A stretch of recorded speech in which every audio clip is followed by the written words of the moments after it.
और ऐसे ही एक सत्संग में गुरुदेव भगवान ने बिल्कुल क्लियर कर रखा है कि पुण्यात्माओं, ये सोच लो, इस आश्रम में इस दास की जगह यदि कबीर भगवान बैठे हों तो फिर आपकी कैसी क्रिया होगी, क्या आपकी सोच होगी?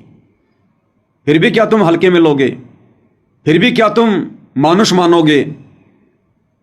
फिर भी क्या तुम किसी और का प्रकट दिवस मनाओगे? क्या कह रहे हैं पूज्य गुरुदेव भगवान? बोलो सतगुरुदेव की जय हो। कबीर ये माया अटपटी सब गट आण अड़ी, और किस किस न समझाऊं या कुआ भांग पड़ी। तो यहाँ हम सभी एक का कुएं का भांग पिए फिर रहे। वो परमात्मा आता है, हम उसके भी जूते मारते हैं, उसको बुरा कहते हैं, इन नकलियों का स्वीकार करे बैठे हैं तो आसपास भी नहीं भगवान के। अब कहने का दास का तात्पर्य है कि इस दास के स्थान पर ये सोच लो परमात्मा बैठे हैं। क्या कह रहे हैं गुरुदेव कि इस दास के स्थान पर यह सोच लो कबीर परमात्मा बैठे हैं। तो बताओ फिर भाई, उस दास में और कबीर परमात्मा में फिर क्या अंतर रह गया? अरे गुरुदेव अपने आप को एक दास की संज्ञा में रखते हुए कह रहे हैं कि पुण्यात्माओं, ये मान लो इस दास के स्थान पर कबीर परमात्मा बैठे हैं। अब पहली बात तो ये शब्द कौन कह सकता है? क्या मैं पवन दास शौपन में भी ये सोच सकता हूं या कह सकता हूं कि भाई और बहनों, आप सब ये सोच लो कि मुझ पवन दास के स्थान पर सतगुरु रामपाल जी बैठे हैं? तो ना तो मेरी कहने की हिम्मत और ना सुनने वाले को यह बर्दाश्त होगा, और ना वो कभी शौपन में यकीन कर सकता। तो ये शब्द कौन कह सकता है? जो शब्द पूज्य गुरुदेव भगवान कह रहे हैं कि पुण्यात्माओं, ये सोच लो इस दास के स्थान पर कबीर भगवान बैठे हैं, तो कबीर भगवान ही कह सकता है, क्योंकि उस कबीर भगवान के तो कोई बराबर भी नहीं है, बाढ़ के बराबर भी।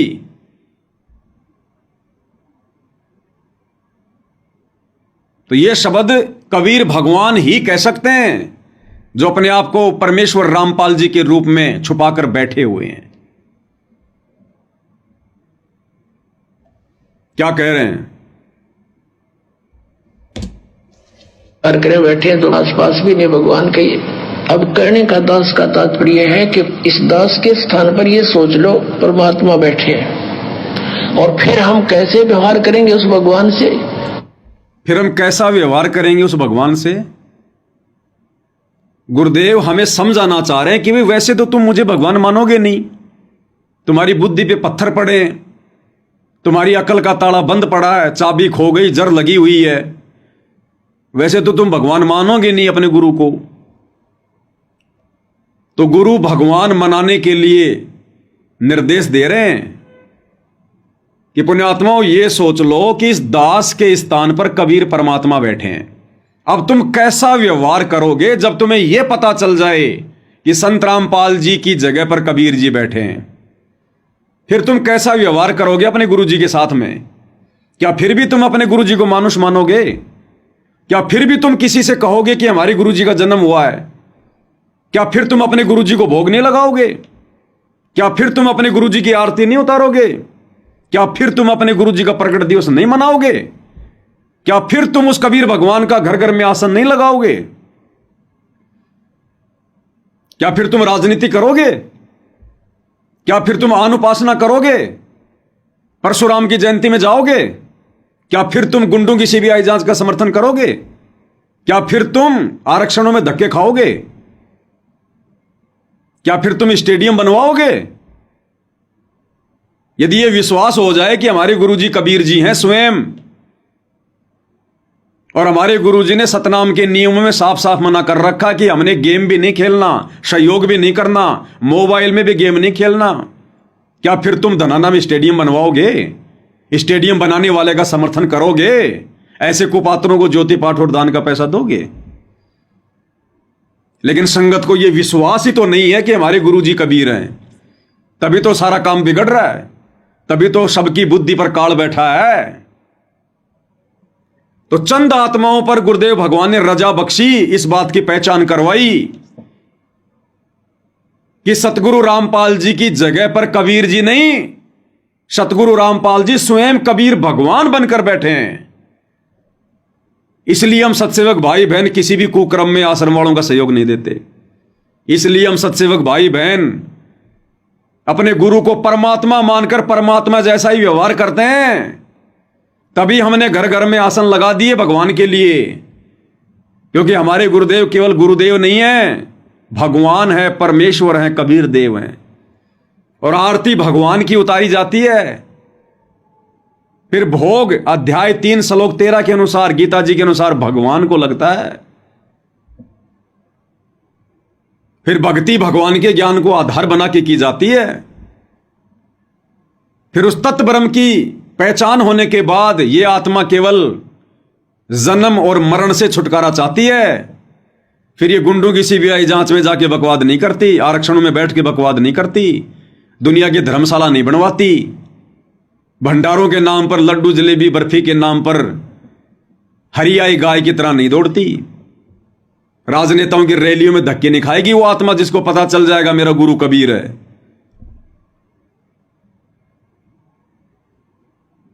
तो गुरुदेव का यह प्रयत्न सफल हुआ।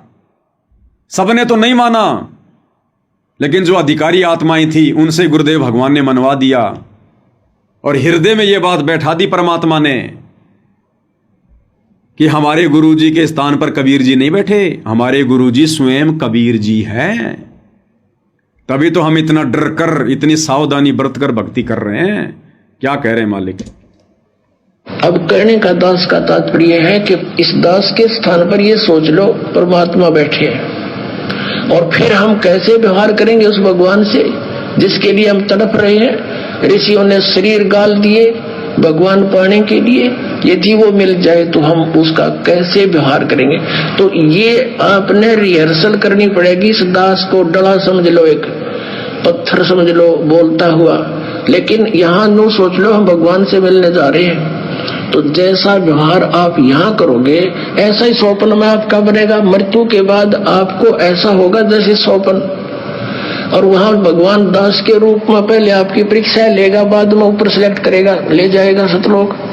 तो वहां जैसी भावना, जैसा अच्छा या बुरे विचार आपके इस दास के प्रति होंगे, आपके मस्तिष्क पर लिखे आएंगे वहां पर, क्योंकि वहां कोई रोल ना चल रहा है। या तो हम 100 बात छुपा ले, आपके मस्तिष्क पर लिखे आएंगे रिजेक्टेड और सिलेक्टेड, कहने की जरूरत को नहीं। वहां नहीं चलेगी फिर हमारी। या तो तुम पीले पर्चे निकाल दो, झूठी प्रार्थना लगा दो, किसी को गुरुद्रोही कह दो, खुद राजनीति करते करते बहुत बड़े भगत कहलवा लो, वहां नहीं चलेगी। वहां परमात्मा कहते हैं तुम्हारे माथे पे लिखा हुआ मिलेगा, सिलेक्टेड, रिजेक्टेड, हट, आउट। गुरुजी मैं आपका भांजा। अरे कौन भांजा? Out, out. गुरुजी मैं आपका बड़ा बेटा। अरे कौन छोटा बड़ा बेटा? आउट। ऑटोमेटिक। ये त्रिकुटी है, हरियाणा नहीं है। Out, out. ये होगा फिर भाई और बहनों वहां पर किनके साथ में? जो यहां अपने गुरुजी को मानुष मानेंगे, जो यहां गुरुजी को जन्म लिया हुआ मानेंगे, जो यहां भक्ति करते करते भी बकवाद नहीं छोड़ेंगे। क्योंकि परमात्मा क्या कह रहे हैं कि जब तुम यहां से जाओगे त्रिकुटी पर तो ऐसा लगेगा जैसे सौपन। तुम्हें यह नहीं पता चलेगा कि हम त्रिकुटी पर आ गए, और वो तुम्हारी फाइनल परीक्षा होगी। तो वहां फिर तुम क्या व्यवहार करोगे? जो व्यवहार अपने गुरु को मानुष मानकर, जन्म लिया हुआ मानकर तुम यहां कर रहे हो, जितने हल्के में तुम यहां अपने भगवान को ले रहे हो, वहां पर भी तुम ऐसे ही हल्के में लोगे। और वहां फिर रिजेक्टेड, सिलेक्टेड, रिजेक्टेड, सिलेक्टेड। परमात्मा ने पूछने की जरूरत नहीं है फिर तुम्हारे से। तो खा गए हम तो धोखा फिर। और ना जाने कब परीक्षा हो जाए त्रिकुटी की, यह तो पता चलेगा ही नहीं। देखो, जो विशेष मर्यादाओं को तोड़कर यहां भक्ति करेंगे उनकी तो होगी दुर्गति से मौत। उनको तो पता चल जाएगा कि मैं कहां जा रहा हूं। यह बात परमात्मा उन आत्माओं के लिए कह रहे हैं जो आत्माएं हर प्रकार से मर्यादा में रहकर चौकन्नी होकर भक्ति तो कर रही हैं, लेकिन गुरु को परमात्मा नहीं मान रही, तो उन आत्माओं की दुर्गति से मौत नहीं होगी। उनको पता ही नहीं चलेगा कब हमारा शरीर छूट गया, और उनको ऐसा लगेगा जैसे हम तो आश्रम में बैठे हैं, हम तो गुरु जी के साथ कहीं जा रहे हैं, लेकिन मान रहे हैं गुरु जी को मानुष। तो उन आत्माओं को फिर वहां पर ज्यादा सफाई देने की जरूरत नहीं है, वो फाइनल परीक्षा होगी फिर, रिजेक्टेड सेलेक्टेड, रिजेक्टेड सेलेक्टेड। तो भाई और बहनों, आज वर्तमान में हमारी रिहर्सल हो रही है त्रिकुटी वाली ओरिजिनल परीक्षा के लिए। तो यहां तो गलती करके हम सुधार कर सकते हैं, लेकिन वहां फिर सुधार का मौका नहीं है। वहां तो फिर फाइनल डिसीजन होगा, फाइनल डिसीजन। वहां नहीं चलेगी, फिर कोई गवाह नहीं चलता, कोई सफाई नहीं चलती, फिर वहां पर बात भी नहीं करने दिए जाते।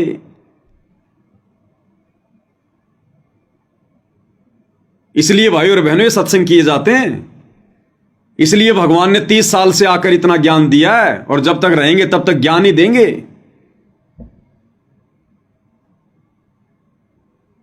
इसलिए गुरु को मानुष मानने वाली आत्माएं,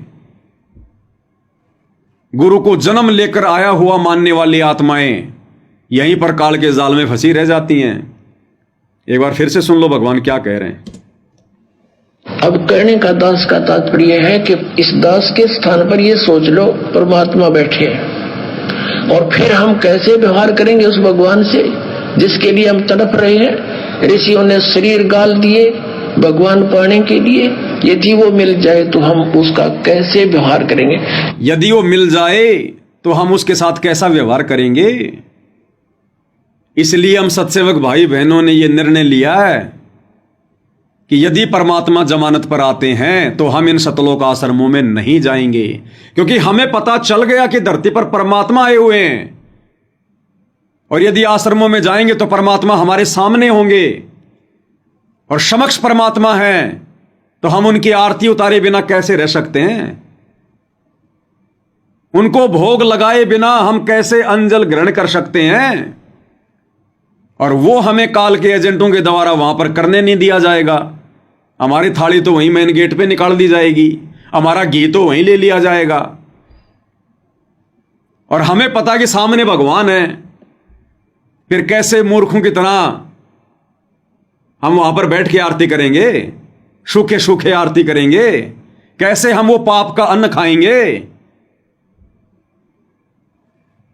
इसलिए हमने अपने गुरु को शब्द रूप में मानकर, क्योंकि उनका असली रूप शब्द है, हम हैं शब्द शब्द हम माही, हमसे भिन्न और कछु नहीं। और रोजाना अपने घर पर हम उनकी भक्ति कर ही रहे हैं। अगर गुरु को परमात्मा मानकर भक्ति कर रहे हैं तो चाहे पहाड़ पे बैठ के कर लो। जब आपने गुरु को भगवान ही मान लिया तो भगवान तो शब्द रूप में है। भगवान का कोई शरीर तो है ही नहीं, शरीर तो वो धारण करते हैं जानबूझ के ज्ञान समझाने के लिए। तो परमात्मा तो हर जगह है शब्द रूप में, हमारे घर पर भी है, रोजाना है। इसलिए हमने वहां ना जाने का निर्णय लिया है।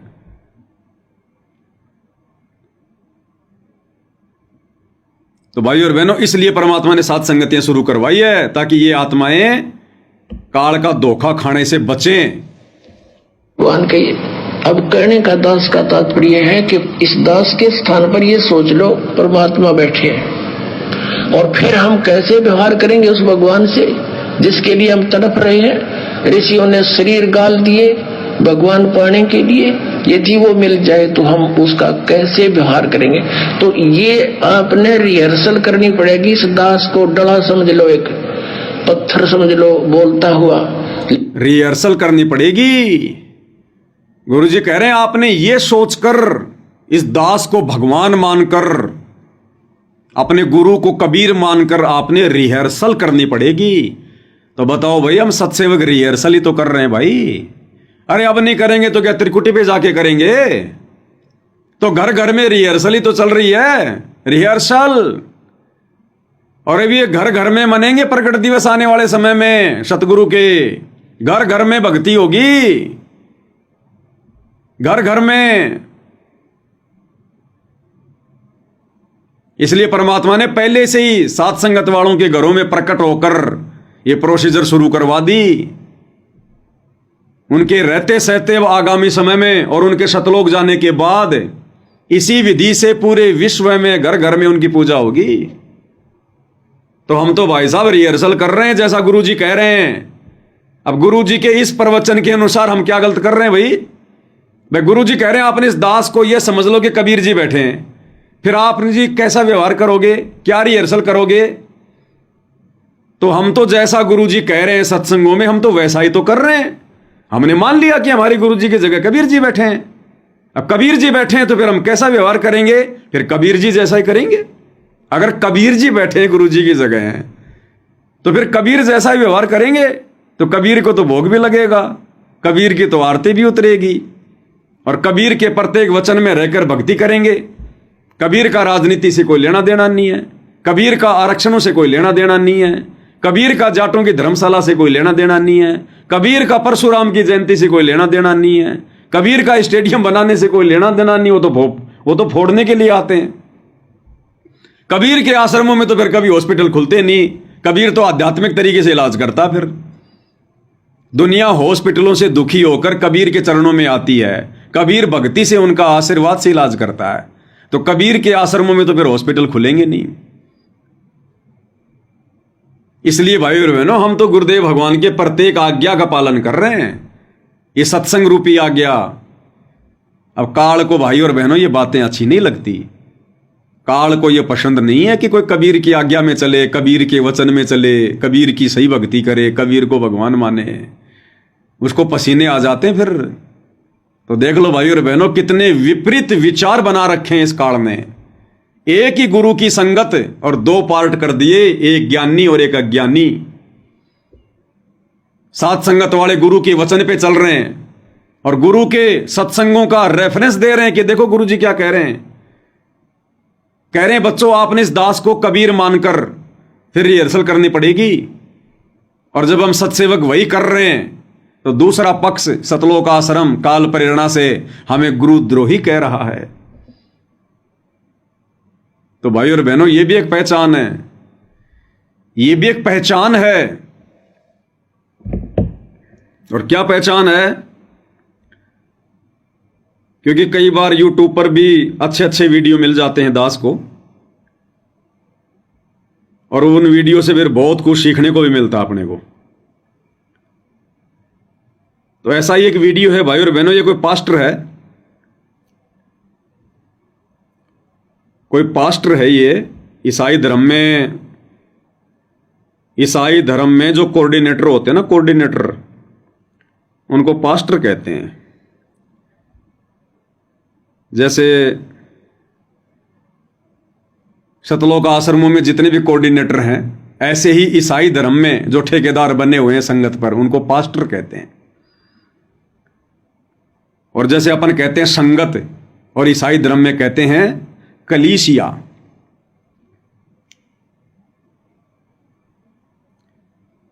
तो इसमें क्या कहा गया है? इसमें एक बात समझाने का प्रयास यह कर रहा है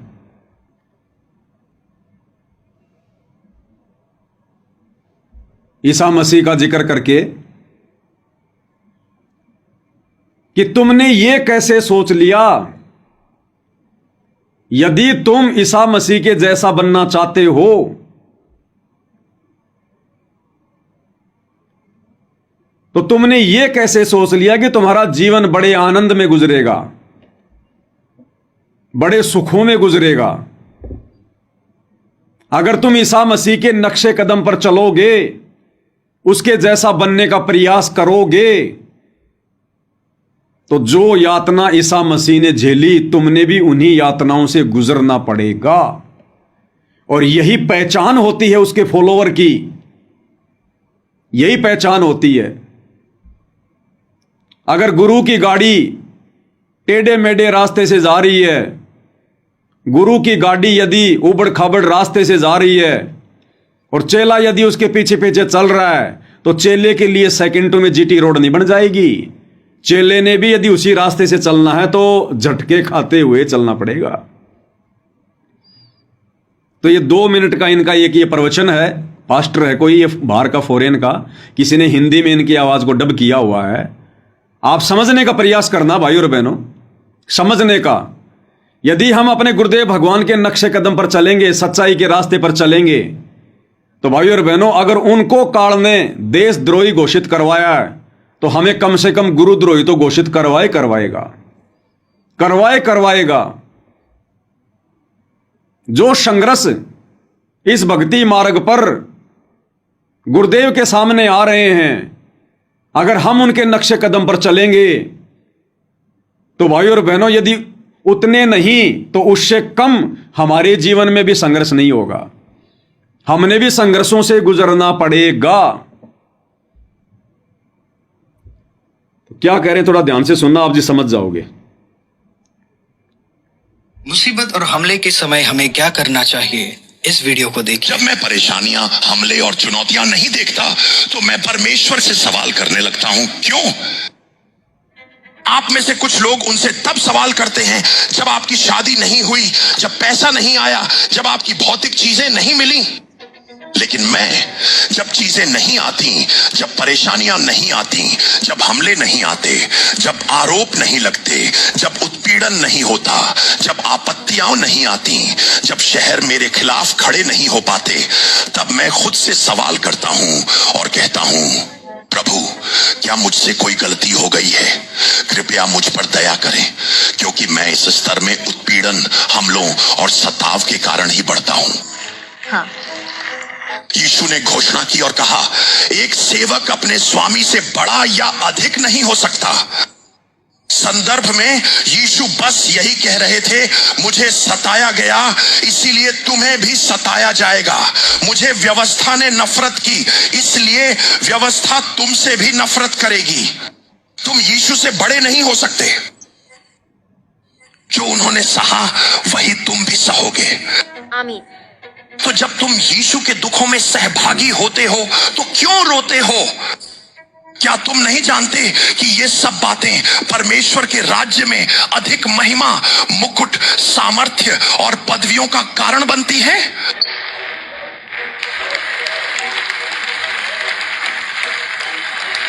प्रेरित पौलुस ने कहा, मैं अपनी आवश्यकताओं में आनंदित होता हूं, मैं अपने सतावों में आनंदित होता हूं, मैं अपनी कठिनाइयों में आनंदित होता हूं, मैं अपनी परीक्षाओं और धार्मिकता में मसीह के लिए आनंदित होता हूं। उन्होंने कहा, मैं आनंदित होता हूं। अपने हाथ ऊपर उठाओ। मैं देख रहा हूं कि तुम पवित्र आत्मा के साथ एकता में आ रहे हो। तो क्या कहा इन्होंने? यदि हम परमेश्वर के जैसा बनना चाहते हैं, और गुरुदेव भगवान भी ये कहते हैं कि बच्चों, जीव कभी पीव तो नहीं बन सकता, लेकिन पीव के जैसे गुण अपने अंदर लाने पड़ेंगे, तभी हम सतलोक जा पाएंगे। जब तक हम परमात्मा के नक्शे कदम पर नहीं चलेंगे। तो कहने का मतलब है, ये पास्टर कह रहा है कि ज्यादातर लोग तो भगवान से ये प्रार्थना करते हैं कि भगवान, मेरी शादी क्यों नहीं हुई अभी तक, मेरे बेटे के बच्चे क्यों नहीं हुए अभी तक, भगवान 10 साल हो गई, मेरा मकान क्यों नहीं बना अभी तक। और ये कह रहा कि मैं भगवान से ये प्रार्थना करता हूं कि परमात्मा, मेरे ऊपर आपत्ति क्यों नहीं आ रही, मेरे ऊपर संकट क्यों नहीं आ रहे, दुनिया मेरे विरोध में खड़ी क्यों नहीं हो रही। क्या मेरी भक्ति में कोई कमी है? क्योंकि भगवान की भक्ति करने वाले पर तो इस गंदे लोक में वो सारे कष्ट, वो दुख, वो तकलीफें आएंगी। जब आप उनके मर्यादाओं में चलोगे, नियमों में चलोगे, उनके अनुसार भक्ति करोगे, उनके वचन में चलोगे, तो जैसी नफरत दुनिया वाले तुम्हारे गुरु से कर रहे हैं, तुमसे भी करेंगे। अगर गुरु मीठा खाएगा और मुंह मीठा हो रहा है, और चेला मीठा खाएगा तो चेले का भी मिठाई होगा। और यदि आपका गुरु तो दुनिया के ताने सह रहा है, आपका गुरु दुनिया की बुराई लेके जेल में बैठा है, और आप लोग राजनेताओं के साथ में स्टेज पर बैठे हो, आप लोग उन दुनिया वालों से उनकी धर्मशालाओं में जाकर सर के ऊपर पगड़ी पहन रहे हो, अपना सम्मान करवा रहे हो, गले में माला डलवा रहे हो, राजनेताओं के साथ में राजनीति कर रहे हो, तो आप भगत नहीं हैं, परमेश्वर की भक्ति आपके निकट भी नहीं है।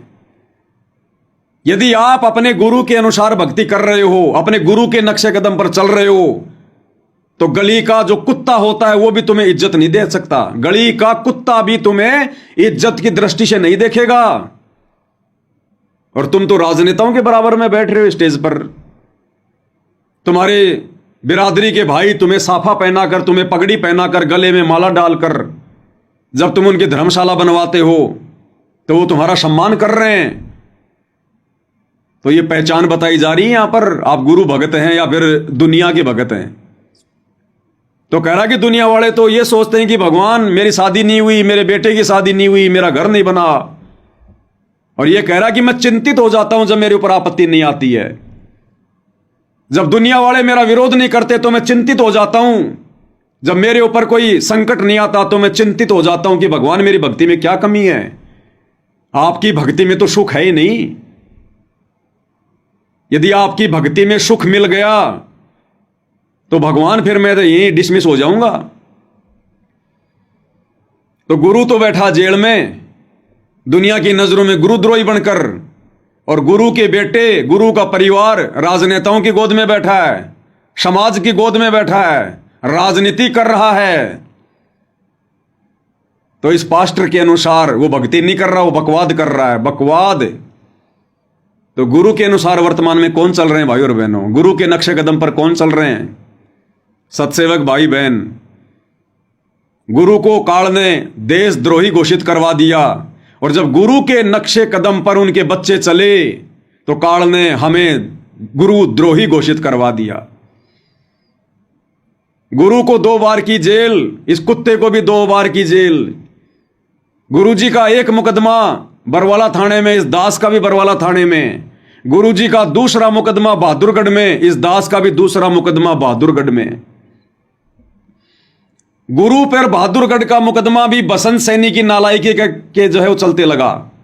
जब गुरुजी महाराष्ट्र के पूना में सत्संग करने गए थे तो पीछे से वो बसंत सैनी, गांव गांधरा, जिला रोहतकवाड़ा, भक्तों को गाड़ी में भरकर छुडानी धाम के महंत के साथ में मारपीट करके आ गया, और मुकदमा लगा दिया उन लोगों ने संत रामपाल जी पर कि भाई संत रामपाल जी ने भेजे गुंडे, और बहादुरगढ़ में गुरुजी पर मुकदमा।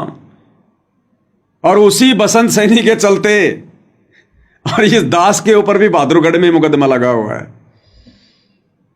इन्हीं लोगों के चलते इस बसंत सैनी ने, चांद राठी ने दास के ऊपर धार्मिक भावना भड़काने का झूठा मुकदमा बहादुरगढ़ में लगवा दिया। और बाकी मेरठ की जेल काट के आ चुके हैं, वो अलग है, कोरोना काल के समय। और मार पिटाई, जैसे हमारी गुरुजी की मार पिटाई वैसे हमारी मार पिटाई। गुरुजी को दिन भर गालियां, हम सत्सेवकों को भी दिन भर गालियां। गुरुजी पर झूठे आरोप, हमारे पर भी झूठे आरोप। लोग गुरुजी के वीडियो से नफरत करते हैं, सत्संगों से, और संगत वाले हम सत्सेवकों के वीडियो से नफरत करते हैं। ज्ञान वाली आंखें दुनिया वालों के भी फूटी पड़ी हैं और संगत वालों की भी फूटी पड़ी है। तो भाई और बहनों, इस पास्टर के अनुसार जो ये बाइबल की बातें बता रहा है, हम सत्सेवक भाई बहन बिल्कुल एक्यूरेट चल रहे हैं। यदि हमारे जीवन में हल्का फुल्का संघर्ष है, दुख है, कष्ट है, परेशानियां हैं, मीठा मीठा दर्द है, दुनिया हमें विशेष सम्मान और दृष्टि की नजर से नहीं देखती है, तो समझ लेना आप अपने गुरुजी के नक्शे कदम पर हैं, नक्शे कदम पर। यह पहचान है। जो चेला सतगुरु का होई, हमारी चाल चलेगा सोई। सतगुरु का भक्त तो सतगुरु के अनुसार ही चलेगा, वैसा ही व्यवहार करेगा, वैसी ही भक्ति और संघर्ष करेगा। तो वर्तमान में सतगुरु रामपाल जी दुनिया वालों को फूटी आंख नहीं सुहाते, उसी प्रकार संगत वालों को हम सत्सेवक भाई बहन फूटी आंख नहीं सुहाते। और जिस दिन ये परमेश्वर अपनी लीला समाप्त करेंगे, मिशन को अंजाम देंगे, और जिस प्रकार फिर ये नादान दुनिया अपनी अज्ञानता के लिए रोएगी, पछताएगी, उस दिन ये नादान संगत वाले भी जो आज हमें गुरुद्रोही कह रहे हैं, ये भी अपनी मूर्खता पर रोएंगे, पछताएंगे। फिर ये बाद में फिर क्या मिलेगा? बोया बेड़ पपूल का, फिर हम कहां से खाए। इसलिए भाई और बहनों, परमात्मा कहते हैं कि करता था तब क्यों किया, अब करके क्यों पछताए? उस समय तो तूने बहुत बकवाद करी, गुरुद्रोही है, गुरुद्रोही है, फलाने हैं, ढिमके हैं। तो करता था तब क्यों किया? उस समय तूने तेरी बुद्धि विवेक का इस्तेमाल करना था ना, नीर खीर का निबेरा करना था ना तूने। उस समय तो तू सोचा नहीं, विचार नहीं किया, भेड़ चाल में चला, कोऑर्डिनेटरों के बहकावे में चला, और अब क्यों पछता रहा फिर? तो परमात्मा कहते हैं करता था तब क्यों किया, अब करके क्यों पछताए? भाई बोया पेड़ बबूल का, फिर आम कहां से खाए? तो क्या कह रहे हैं पूज्य गुरुदेव भगवान, एक बार पूरा संदेश सुनते हैं ये। नकलियों को स्वीकार करे बैठे तो आसपास भी नहीं भगवान के। अब कहने का दास का तात्पर्य है कि इस दास के स्थान पर ये सोच लो परमात्मा बैठे हैं, और फिर हम कैसे व्यवहार करेंगे उस भगवान से जिसके लिए हम तड़प रहे हैं। ऋषियों ने शरीर गाल दिए भगवान पाने के लिए, यदि वो मिल जाए तो हम उसका कैसे व्यवहार करेंगे? तो ये आपने रिहर्सल करनी पड़ेगी। इस दास को डला समझ लो, एक पत्थर समझ लो बोलता हुआ, लेकिन यहाँ नो सोच लो हम भगवान से मिलने जा रहे हैं। तो जैसा व्यवहार आप यहाँ करोगे ऐसा ही स्वप्न में आपका बनेगा। मृत्यु के बाद आपको ऐसा होगा जैसे स्वप्न, और वहां भगवान दास के रूप में पहले आपकी परीक्षा लेगा, बाद में ऊपर सिलेक्ट करेगा, ले जाएगा सतलोक। तो वहां जैसी भावना, जैसा अच्छा या बुरे विचार आपके इस दास के प्रति होंगे, आपके मस्तिष्क पर लिखे आएंगे वहां पर, क्योंकि वहां कोई रोल ना चल रहा है। या तो हम 100 बात छुपा ले, आपके मस्तिष्क पर लिखे आएंगे रिजेक्टेड और सिलेक्टेड। कहने की जरूरत को नहीं, बस वहां तो न्यू करना भगवान ने। तो वहां भाई और बहनों फिर हम बहुत बड़ा धोखा खा जाएंगे, जीवन का सबसे बड़ा धोखा।